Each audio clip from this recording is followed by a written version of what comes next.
Carbon capture and storage, or CCS, is an important new geoengineering solution to climate change. The idea is simple, that we capture CO2 from large point sources, like power stations, cement factories and oil refineries, and store it or dispose of it deep underground. This stops the CO2 from getting into the atmosphere. But we want to know that CCS works, and most of all, that it's safe. CCS could be an industry the size of present-day North Sea oil within a few decades. It's simply the reverse of the oil and gas business, putting climate-changing CO2 gas back in the ground after fossil fuels have been burnt. This new technology is one of the ways that Britain could reduce its emissions, as well as help other big CO2 producers reduce theirs. Point sources would be connected in clusters to pipelines that would take CO2 across country and offshore to wells where it can be injected into former oil or gas fields or deep aquifers. The argument is that if the underground storage structure is good enough, the gas will stay there for millions of years, just as natural gas does. Scientists have already shown, at a small scale, that they can capture, transport and store CO2. In Britain, we're lucky in being close to one of the largest areas of potential storage for CO2 in Europe. The rocks under the North Sea could absorb about 22 billion tonnes of CO2, which is 180 years of the UK's 20 largest point sources. This is a really hefty reduction in Britain's emissions.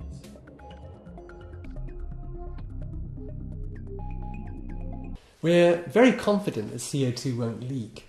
One of the reasons why is that we know a lot about natural gas, or methane, in the North Sea. We've been extracting natural gas from the North Sea for many years in this country. And as geologists, we know that that methane or natural gas has been in those structures for literally millions of years. It's actually stayed put for millions of years. So if we engineer the structures in which we hope to store our carbon dioxide to the same level, there's no reason why they should leak at all. The CO2 should stay down there for millions of years.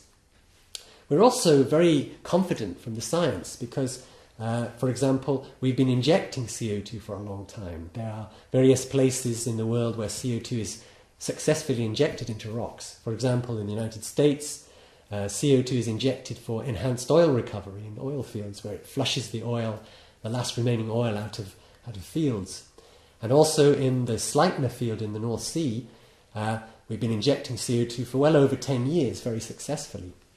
Finally, we feel that we can image, or we can actually see the CO2 collecting in reservoirs using very sophisticated seismic techniques. We can actually see the layers of CO2 as they collect. So overall, the science gives us a lot of confidence that our containers, the structures where we hope to store CO2 will not leak.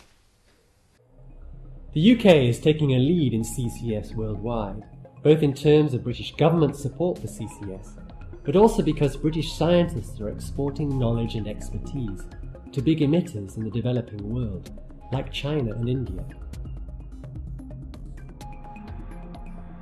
Large-scale CCS can't happen until we know that it's viable and that the CO2 won't escape.